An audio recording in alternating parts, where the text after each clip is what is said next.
শুভেন্দু বাবু যদি হিন্দু হিন্দু করে, মমতা ব্যানার্জি যদি কম্পিটিশন করে সরকারি টাকায় দুর্গায়ন করা, ওধারে জগন্নাথ মন্দির হয়ে গেছে, আবার কার্নিভাল হয়, আবার 1,10,000 করে দুর্গাপুজোর অনুদান সরকারি টাকা থেকে দিতে পারে, আমি তো মোল্লাদের নেতা সাজবই।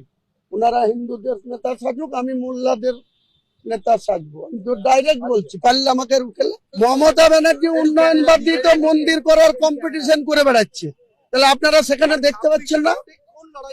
26-এর ভোটে ভোটের জাতিগত যে বিভাজন সেটা প্রকট ভাবে হবে।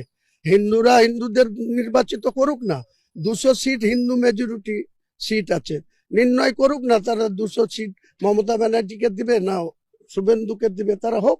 আর আমি বলছি তো 100 সিট আমি হিন্দুদের সঙ্গে নিয়ে মুসলিমদের সঙ্গে নিয়ে 100 সিট জিতে দেখাবো।